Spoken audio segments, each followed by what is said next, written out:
आणि त्याच्यामधले सत्यता तपासून घ्यावी। तर हे घणाघाती आरोप करणाऱ्या अजित पवारांना एबीपी माझाने काही सवाल विचारलेत, आपण पाहूयात। सगळ्यात मोठा सवाल हाच आहे की अजित पवारांनी हे प्रकरण तब्बल 27 वर्ष लपून का ठेवलं? ज्या अधिकाऱ्यानं ही बाब बोलून दाखवली त्याचं नाव अजित पवार का सांगत नाहीत? अजित पवारांनी संबंधित अधिकाऱ्यावर मंत्री म्हणून कारवाई का केली नाही?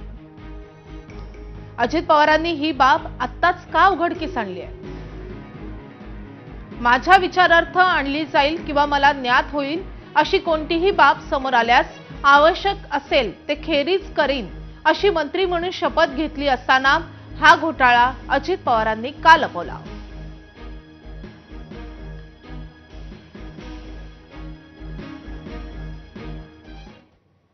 यानंतर बुलेटिनमध्ये आपण घेणार